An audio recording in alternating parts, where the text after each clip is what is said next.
Fin de la campagne sucrière dans la déprime. Les pluies diluviennes qui se sont abattues sur l'archipel ont eu raison de cette saison. Les planteurs désemparés se tournent déjà vers l'État. Le reportage d'ATV Guadeloupe dans un instant. Retard de paiement des salaires, conditions de travail dégradées. Les agents de la mission locale affiliés à la CGTG sont mobilisés depuis 4 jours. Ils n'en peuvent plus et réclament des garanties à la direction pour continuer leur mission. Les précisions de Karen Diamin sont à venir. Et c'est aujourd'hui qu'a eu lieu la 3e étape du TGVT. Marcelin Wilbon est sorti vainqueur d'une course très technique qui reliait Sainte-Anne à Saint-François, résistant aux assauts de Claude Tellier. La course racontée par Jacques Canneval dans ce journal. Caribule, le promoteur du festival caribéen de la bande dessinée, publie un recueil de nouvelles autour du massacre de mai 67. J'accueillerai avec plaisir le journaliste et éditorialiste Danick Zandronis, l'invité de ce journal. Bonsoir, bienvenue sur ATV Guadeloupe. Je suis heureuse de vous retrouver. C'est aujourd'hui que s'est achevée la campagne sucrière. Les pluies diluviennes qui se sont abattues sur l'archipel tout au long de l'année ont douché les espoirs d'une bonne récolte. Une grande partie du tas de canne va rester sur pied. Les planteurs désemparés se tournent déjà vers l'État pour une meilleure répartition de l'enveloppe de 38 millions d'euros mise à la disposition de la filière. Reportage Jacques Canneval, Moïse Dexter. Ça devait être la campagne de la renaissance pour l'industrie sucrière. Mais les pluies diluviennes qui se sont abattues sur l'archipel en ont décidé autrement. Les cannes sont sales, pauvres en sucre, le terrain délavé se joue même des moissonneuses. L'année à ça récolte c'est qu'elle était dans l'eau la pluie. Alors l'eau plantait vraie misère dans ça parce que le récolte normalement n'est pas parti à l'heure qu'il faut. Et même si nous essayons de couper canne, richesse là-bas. Ça peut toucher à 12-13 de richesse. Si on a une richesse là à 7-8, à pareil, on va toucher, c'est plus payer engrais à des herbes. Il est acquis que des quantités importantes de cannes resteront sur pied, ce qui rend les professionnels très inquiets. Certes, l'État a prévu une enveloppe de 38 millions d'aides pour l'ensemble de la filière. Accablés par les difficultés, les planteurs demandent d'ores et déjà qu'une part conséquente de cette somme leur soit réservée. On n'a pas été gâtés depuis 2015, entre la sécheresse, entre Mathieu, entre les fortes pluies diluviennes qu'on a eues au mois de novembre, et aussi il a plu tout le mois de mars, tout le mois d'avril, le mois de mai, le mois de juin. Encore ce week-end, il a plu avec les zones tropicales qu'on a eues. C'est-à-dire ces 38 millions d'euros sont alloués aux industriels, mais aujourd'hui on demande que dans ces 38 millions d'euros, que nous, les représentants des planteurs, qu'on ait droit à quelque chose. L'année prochaine encore, on va avoir toujours des cannes qui vont rester debout. Si ça continue le temps, chaque fois, c'est pour ça je pense qu'il va falloir anticiper l'année prochaine et ouvrir l'usine un petit peu plus tôt. Les fumées de Gardel se dissiperont dans le ciel clair du Moule, laissant une nouvelle fois cette profession face à ces vieux démons. Plus de blabla, le respect des salariés, c'est ainsi que les agents grévistes de la mission locale affiliés à la CGTG ont titré leur tract. Mobilisés depuis 4 jours, ils dénoncent des retards de salaire récurrents et la dégradation de leurs conditions de travail. Les précisions de Karen Diamin. Depuis le 6 juillet dernier, les agents de la mission locale observent un mouvement de grève reconductible. Depuis plusieurs années, la mission locale connaît de grandes difficultés financières qui sont récurrentes et qui se manifestent par des retards de salaire qui sont intempestifs et qui aujourd'hui rend la vie des salariés de la mission locale infernale. En janvier également, nous avions eu ce même problème. On nous a assuré en janvier que ce serait résolu, qu'il y aurait des solutions pérennes et définitives. Il se trouve, après 6 mois, que ce n'est toujours pas le cas et qu'au contraire, la situation de la mission locale se dégrade. Acteur majeur dans l'insertion professionnelle, la mission locale accompagne chaque année des milliers de jeunes dans leur démarche. Une aide précieuse aujourd'hui en péril. Nous avons des lignes téléphoniques qui ont été interrompues, des problèmes avec les connexions Internet et nous ne pouvons pas accompagner les jeunes dans de bonnes conditions. Comment voulez-vous qu'on puisse atteindre les objectifs qui nous sont donnés lorsque nous ne pouvons pas travailler dans de bonnes conditions? On nous demande de faire une insertion professionnelle de qualité pour les jeunes. Nous avons une offre de service à mettre à disposition des jeunes, mais nous ne pouvons pas travailler dans de bonnes conditions. Face à cela, la direction elle-même, pieds et poings liés, pointe du doigt les financeurs et partenaires de la mission locale. Nous n'avons pas suffisamment de subventions. Les subventions nous sont payées très en retard, malgré tout le travail que nous faisons, toute l'approche que nous faisons chaque année depuis le mois de novembre. Nous essayons de mobiliser, de sensibiliser nos partenaires pour cela. Et donc, par conséquent, à un certain moment, nous n'avons pas de trésorerie pour payer. Donc, obligatoirement, les salaires sont payés en retard. Je crois que depuis quelques années aussi, les collectivités et l'État ont fait des efforts, mais ces efforts sont loin d'être suffisants. Il faut qu'on aille plus loin dans cette démarche. Je crois qu'il faut rapidement qu'on se réunisse autour d'une table, qu'on fasse le point sur la conférence des financeurs, que cette conférence des financeurs soit une conférence rassemblant l'ensemble des financeurs de la mission locale, des partenaires de la mission locale, pour analyser enfin de manière très sérieuse les subventions, les moyens qui sont mis à disposition de notre structure et pour les optimiser car nous en avons besoin.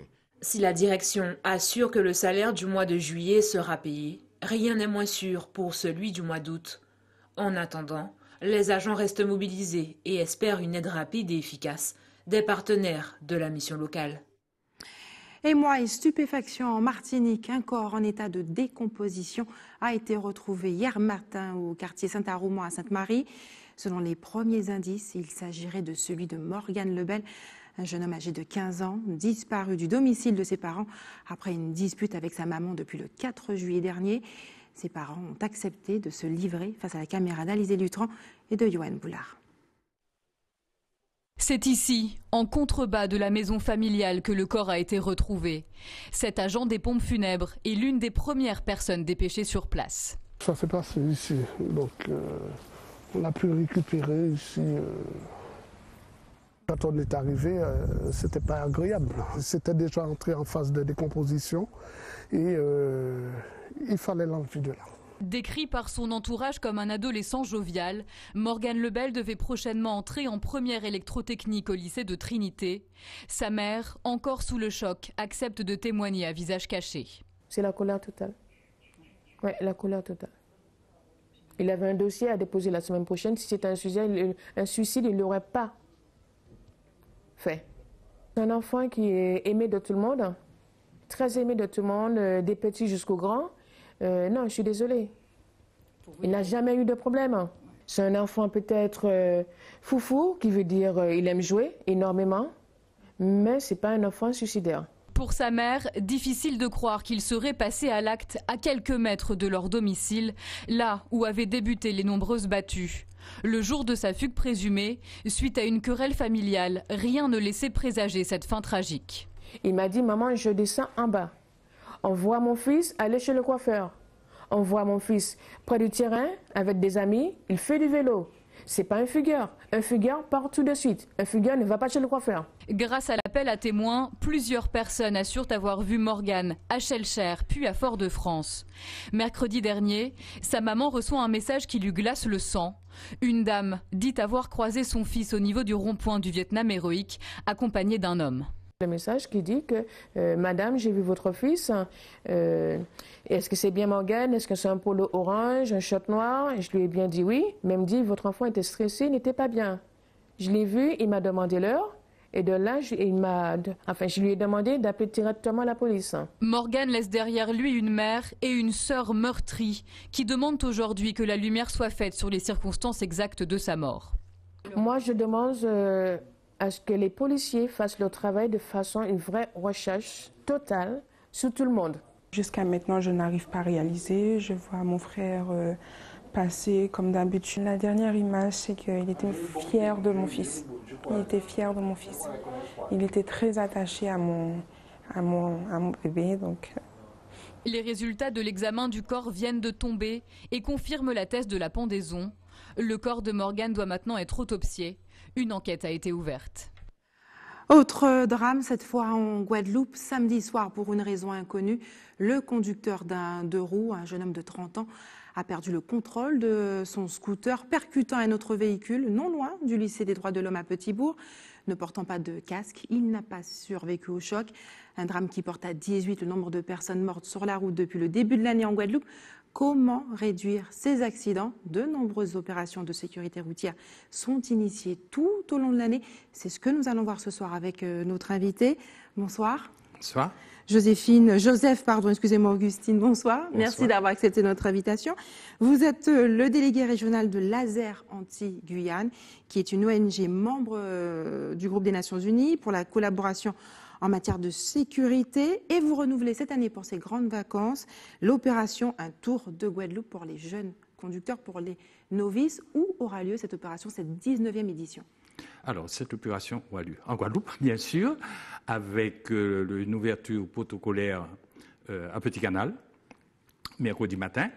Et dans l'après-midi, nous aurons la première étape entre Petit Canal et Saint-François.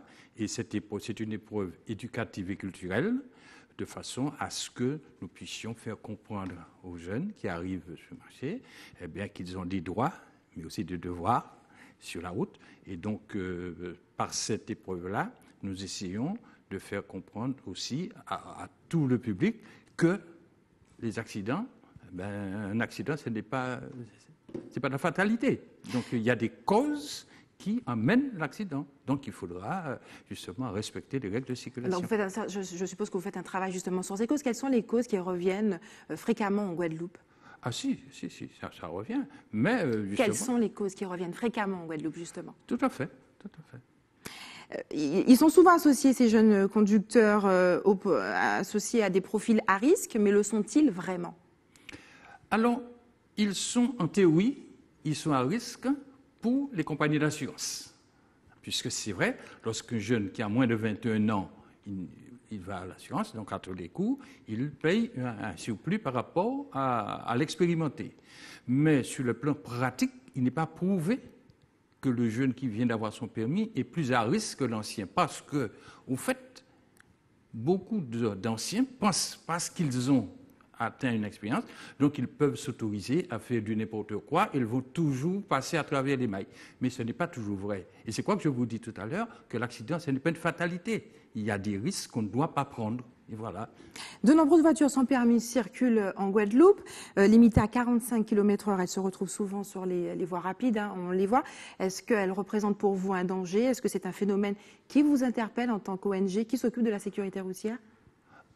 Ça peut interpeller, mais ce n'est pas, si vous voulez, le grand risque, dans la mesure où tout conducteur qui utilise une voiture dite sans permis, il doit subir une épreuve où on leur décerne une attestation de sécurité routière. Donc, il a appris quand même un minimum, de façon à ce que... Mais c'est vrai que la voiture dite sans permis n'est pas un risque, ce n'est pas un risque. Des voitures à 45 km/h qui se retrouvent sur des voies rapides limitées à 110? Non, dans la mesure où les mobilettes, ce qu'on appelle les guanailles, tout ce qui sont sur les scooters, ils circulent bien sur les routes. Donc, au fait, il y a un minimum qui doit être respecté en matière de règles de circulation, c'est tout. Est-ce que les opérations de sensibilisation sont faites justement pour interpeller ces personnes détentrices de ces voitures?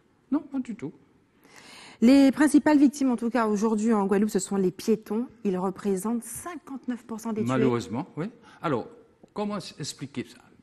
Il y a encore peut-être un peu d'indiscipline, dans la mesure où beaucoup de piétons ne respectent pas le passage obligé. Vous avez un passage piéton, mais il passe 2-3 mètres pour ne pas faire... Ce qui veut dire qu'à quelque part, souvent, ce sont les piétons eux-mêmes qui provoquent l'accident par leur indiscipline, c'est tout. Donc, c'est toujours cette campagne de sensibilisation qu'il nous faut mener. Et ça nous permet, très souvent, lorsque nous sommes en milieu scolaire, justement, de faire comprendre aux enfants qu'ils ont un travail technique à faire auprès de leurs parents. Parce que souvent, nous voyons des parents avec leurs enfants en train, justement, de ne pas respecter le passage piéton, alors qu'ils ont l'enfant à la main. Donc, là aussi, c'est une mauvaise éducation. Donc, en milieu scolaire, nous disons non. On demande à l'enfant, quelquefois, d'être désobéissant. Joseph Augustine, merci d'avoir accepté de répondre à nos questions ce soir. Je crois qu'il y a eu des problèmes de compréhension entre nous suite à un problème auditif. Mais nous poursuivons ce journal au chapitre politique. Est-ce que vous savez que le gouvernement a décidé de rétablir la journée de carence pour les fonctionnaires dès 2018 ? Non. Alors en fait aujourd'hui, lorsqu'un salarié de la fonction publique est malade, il est indemnisé par la sécurité sociale dès le premier jour. Désormais, il le sera à partir du 2e jour. Est-ce que cette mesure est juste? C'est la question qu'a posée Linda Kayarsi aux Guadeloupéens. On écoute leur réponse. On regarde ensemble. Je pense que tout le monde doit se serrer la ceinture à l'heure actuelle. Je pense qu'effectivement, c'est une bonne solution, mais peut-être exagérée. Je dirais peut-être trouver un compromis. Bon, mais il va falloir qu'ils se serrent la ceinture déjà, parce que refaire encore les comptes, ils avaient des habitudes. Donc il va alors changer tout, repartir à zéro, changer de méthode aussi. Moi, ça me pose un souci en tant que fonctionnaire et puis ça m'embête que le gouvernement s'acharne tout le temps sur les fonctionnaires alors qu'on est censé travailler pour eux. Donc c'est d'une injustice sans nom, sachant que les gens qui ne travaillent pas ont tous les avantages et ceux qui travaillent ont le moins en moins d'avantages. Ah, je suis contre tout à fait. Pourquoi? Parce que la situation est déjà difficile. On va encore durcir et franchement, je ne suis pas d'accord du tout. Parce que nous sommes déjà, surtout aux Antilles, une situation compliquée. Alors je vous dis sincèrement, je suis contre. Moi, je veux être payé dès que le docteur m'a donné 2 jours ou 3 jours, et je veux être payé. Vous pensez que c'est un petit peu injuste? C'est injuste, ça. Je pense que ce sera contraignant pour moi. Donc voilà, la contrainte n'est jamais une bonne chose. Et reste avec nous sur ATV Guadeloupe dans quelques minutes. Coup de projecteur sur le Guada Basket Camp de la ville des Abîmes et puis direction le TGVT où est arrivé grand vainqueur le Saint-Rosien Marcelin Wilbon. Mais avant, la méthode pourrait faire figure d'exemple. En Guyane, le centre de formation agricole de Matiti a mis sur pied un programme d'alphabétisation qui combine l'apprentissage de la langue française avec la transmission des fondamentaux pour cultiver fruits et légumes. La recette a-t-elle payé? La réponse avec Ayodé Jarma. Maïdala passe en revue le potager, résultat de son travail et de celui d'une dizaine de femmes du quartier de Soula. Aubergines, choux, calous, 8 mois après les semis, leur labeur commence à porter leurs fruits. On a planté aubergines, bananes, ciboule, basilic. Tu vois, il y a beaucoup de choses ici. Oui. On a planté concombre-lange, beaucoup bêtes. Suivi par une formatrice du centre de formation agricole de Matiti, le potager devient un lieu d'apprentissage de la langue de Molière, avec des mots de vocabulaire liés à la culture de la terre. C'était intéressant de les avoir toute l'année et puis dans un cadre qui ne soit pas spécialement scolaire, en fait dans un potager. Il y en a pas mal qui avaient déjà fait des abattis et puis des abattis très différents parce qu'on avait à la fois des personnes d'Haïti, des communautés donc Saramaka avec des personnes qui venaient du Suriname, des personnes qui venaient du Guyana. Quand on travaille de toute façon, quand on met en place, qu'on travaille la terre, on doit communiquer entre nous. Et donc là, c'était en français. Pour ces femmes en recherche d'emploi, ce potager est un lieu propice pour prendre confiance en soi. C'est bien parce que d'abord pour apprendre à parler français, quand on arrive, là nous arrivons dans le bureau en fait, il faut que nous parlions français. Et pour ça, nous venons ici pour nous apprendre à parler français et potager aussi.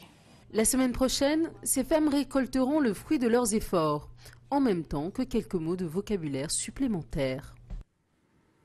Et retour en Guadeloupe, c'est l'événement littéraire de ce mois de juillet. Caribule, le promoteur du festival caribéen de la bande dessinée, s'illustre dans un nouveau registre et publie un recueil de nouvelles autour du massacre de mai 67 qui sortira officiellement demain. En avant-première, le fondateur de Caribule a accepté de venir sur notre plateau. Alexandre Nice, bonsoir. Bonsoir. Merci d'avoir accepté notre invitation. On ne vous présente plus, vous êtes journaliste, éditorialiste, fondateur également de Caribule. Mai 67 des vies éclaboussées, c'est le titre de ce recueil de nouvelles. C'est vous qui avez dirigé justement cet ouvrage. Georges Brédan, Hector Degla, Gisèle Pinault, Max Ripon, pour ne citer que. Sur quels critères les avez-vous choisis? D'abord parce qu'on voulait sortir un peu du cadre historique, purement historique, parce qu'en fait, le massacre de 1967 jusqu'à maintenant, ça a toujours été l'événement, combien de morts, combien de pas de morts, etc. etc. Et là, on a voulu donner, on va le dire, une couleur littéraire, voilà. C'est-à-dire faire non plus rester dans l'événement uniquement, mais donner à des écrivains, des gens qui étaient sur place aussi, parce que comme Tito Desglaces, l'occasion de s'exprimer, et puis des gens qui n'étaient pas là, par exemple, Madame Pinault n'était pas en Guadeloupe à cette époque-là. Gisèle Pinault. Non. Et puis d'ailleurs, c'est le titre de sa nouvelle qui est devenue... Vous les avez choisis pour leur plume, Pour leur plume, leur talent, et sortir justement, je voulais dire, du cadre historique, purement historique, et faire autre chose. Parce que mai 67 est toujours un événement, on est toujours à se chamailler sur est-ce qu'il y a eu 80 morts, 67, etc. Et justement, qu'est-ce qu'apporte le genre littéraire alors qu'on est en train il y a encore cette polémique autour du nombre de morts? Qu'est-ce qu'apporte le genre littéraire, ce côté un peu romancé? Alors, vous savez quelque chose, les gens qui ont moins de 25 ans aujourd'hui ne savent pratiquement rien de mai 67. Bon, alors ça c'est une chose. Et de l'autre côté, à l'école, par exemple dans les écoles, on aborde rapidement la question de mai 67, on ne l'aborde pas de façon profonde. Et je pense qu'avec l'ouvrage que nous avons sorti, c'est l'occasion pour des enseignants, s'ils le veulent, d'avoir une autre vision de mai 67 au travers d'écriture. Max Cripon, par exemple, c'est un écrivain, c'est un poète qui est très, très à l'aise dans ce qu'il fait, que ce soit en français ou en créole. Donc sa façon d'aborder mai 67, c'est autre chose. Simone Schwarzwald, c'est autre chose aussi. Et puis, Tito Desglaces, lui, il est resté... Ils ne sont pas tous accessibles, on dira. Non, ils sont quand même accessibles. Moi, je pense que ce sont des écrivains accessibles, mais pas suffisamment connus. Et puis, ils écrivaient, en général, je prends le cas de Gisèle Pinault, je vais insister. Pourquoi? Parce que la nouvelle qu'elle publie a été publiée il y a quelques années dans un autre ouvrage qui est passé complètement inaperçu. À côté, on est passé à côté. Et là, elle l'a un petit peu réécrit et ça rentre totalement, alors que c'était déjà mai 67 dans son ouvrage. Danix Zandroni, c'est la première fois que Caribule, promoteur du festival caribéen de bande dessinée, publie un ouvrage, une littérature engagée. Est-ce que Carib Creole News influence maintenant Caribule? Non, c'est pas du tout ça. Alors, il y a Caribule. Il faut le dire que la directrice de Caribule, c'est Audrey, qui s'en occupe depuis pratiquement 7 ans. Moi, j'étais fondateur de Caribule, je ne m'en occupe plus. Et puis, au moment, elle me disait souvent, mais on rencontre souvent des auteurs, parce que Caribule, l'une des particularités de ce festival, c'est de donner la parole à des jeunes auteurs de bande dessinée. Et au fil des mois, on rencontre des auteurs caribéens, français, belges, enfin étrangers d'une manière générale, et on sentait le besoin de faire autre chose que le festival. Alors, il y aura d'un côté le festival, qui va continuer, c'est en novembre prochain, et puis les éditions Caribule. Les éditions Caribule, c'est une ouverture qu'elle a voulu donner, et puis elle m'a demandé, est-ce que je pouvais voir des gens que je connaissais, François Cab, des gens comme ça, des gens qui écrivent bien d'ailleurs, et qui ne sont pas suffisamment connus dans leur pays pour cela. Et donc, nous sommes dans le 50e anniversaire de mai 67, il était normal qu'on fasse autre chose, parce que j'aime bien le rappeler, il y a 10 ans, j'ai fait un documentaire sur mai 67. Quand le conseil général est venu, Madame Borel m'a dit, ouais, mais on ne va pas refaire un film. Et je n'ai pas voulu refaire un film, donc on a fait un ouvrage. Et la littérature magnifie l'histoire. La littérature, voilà, c'est ça. Et je pense que ça laissera autant de traces que le film. Le film, ça se voit, ce sont sur les événements. Et là, aujourd'hui, c'est un aspect autre, une autre dimension, une dimension littéraire. Et quand, par exemple, vous lirez la préface de Ronald Selbonne, c'est un morceau de littérature aussi. Et c'est ça, justement, prendre des événements et les transposer. Et je vous donne un scoop. Dans 2 ans, on sortira les nouvelles du LKP. C'est déjà en préparation. Merci Danix Zandroni d'avoir accepté de répondre à nos questions. Je rappelle que le livre sortira demain. Demain, officiellement, il sera dans toutes les librairies. On pourra l'acheter, il n'est pas très cher. Donc je pense que les Guadeloupéens seront contents de trouver une trace autre que l'histoire. Bien que dans l'ouvrage, il y a quand même une chronologie. Si les gens ne savent pas ce qui s'est passé, on a quand même une petite chrono. Voilà. Merci Danix Zandroni. Nous passons de la littérature au sport. Aujourd'hui a débuté le Guada Basket Camp aux Abîmes sous la houlette de Gilles Maléco et de Philippe Uri. La session 2017 se veut encore plus riche et novatrice pour les jeunes basketteurs guadeloupéens. Oui. On regarde en image avec Linda Kayassi. La ville des Abîmes, terre de champions. Avec son Guada Basket Camp, 2e édition, elle met le sport en valeur. Ce sont des activités qui seront liées le matin au renforcement individuel des savoir-faire incontournables qu'un enfant doit maîtriser à cet âge-là. Savoir dribbler vite, savoir tirer vite, savoir passer vite par exemple. Donc tout un univers technique qui va être mis au service des enfants. Les après-midi, on sera plutôt sur des formes de jeux réduits avec en finalité ce vendredi 14 juillet ici sur ce même lieu, 288 matchs que j'organise avec l'équipe technique, avec l'équipe pédagogique, pour tous les enfants. Et pour ce nouveau rendez-vous, de nombreux jeunes basketteurs ont fait le déplacement. C'est bien, ça permet de progresser. On a fait la pesée, la prise de taille, les coachs se sont présentés, et après on va faire quelques exercices. Pour moi, c'est très important car ça va m'aider à progresser pour devenir professionnel et puis je pourrai rencontrer de plus grandes personnalités dans le monde du basket. Une session 2017 encore plus riche et novatrice. Le premier objectif qui nous a été fixé, nous, cadres techniques, par les dirigeants de la MJCA, a été d'élever le niveau moyen des enfants de la MJCA dans un premier temps. Deuxième point, les gens de la MJCA qui ont l'habitude de s'occuper des équipes d'enfants soient complètement intégrés dans le staff technique. Et c'est le cas. Et troisième point, qui était aussi, à notre avis, très important, c'était de se dire, bon, c'est bien, la MJCA fait de belles choses, mais peut-être qu'il serait intéressant aussi de mobiliser l'univers de formation de la Ligue de Guadeloupe et permettre aux gens qui sont en formation initiateur, deuxième niveau de la formation fédérale, de se joindre à nous. Guada Basket Camp, c'est du 10 au 22 juillet. Un village santé sera également au rendez-vous. Et depuis le week-end dernier, le TGVT bat son plein en Guadeloupe. Après un départ féerique dans la baie de Terre-de-Haut, la course a rallié la Guadeloupe continentale par le Gosier. Aujourd'hui, l'explication a eu lieu vent de face entre Sainte-Anne et Saint-François. À ce jeu très technique, c'est Marcelin Wilbon qui s'est imposé. Reportage Jacques Canval, Patrick Curie. Sainte-Anne, Saint-François, en un petit coup d'aile par la route, c'est vite fait. Mais par la mer, c'est tout autre chose. Un autre univers qui voit l'anticyclone des Açores déverser vers les zones de basse pression équatoriale son paquet d'alizés, d'où cette étape très technique. À cette navigation vent de face, il fallait assurer un réglage millimétré de la voilure, disposer d'une équipe agile pour courir au rappel lors des virements de bord et éviter le dessalement. Dans cette situation qui plaît généralement aux régatiers, c'est Marcelin Wilbon qui a tiré son épingle du jeu, ne laissant aucune chance à Claude Tellier, pourtant rompu à l'exercice. On a parti sous le vent au départ, et on a parti sous le vent, on a tenu Hugo Tellier, à Sirafaldé, on a tenu Marc Forbert. Bon, et bien, nous, c'est ton match. Donc, moi, je t'ai contrôlé, lui, t'ai contrôlé moi aussi, parce que nous étions à bord. Mais à un certain moment, peut-être il vient lâcher, et moi, j'en profité un petit peu avance, et après, on a passé Toto et Claude Cavin, si on mêlé, c'est monsieur même. À la guerre, là, et Toto la Cavin, donc voilà, là, nous avons d'autres dispositions, on a contrôlé Claude. Et stratégie, moi, en course là, moi, on fait depuis hier soir. En savent, son cause, c'est 26 c'est resté toute option terre. Il n'y a pas d'option au large, c'est option terre. Donc voilà, c'est pour ça au départ, on est parti à terre. Au classement général, Marcelin Wilbon est en tête, devant Hugo Tellier, 3e Claude Tellier. Demain, place à la 4e étape entre Saint-François et Pointe-à-Pitre, avec le vent dans le dos.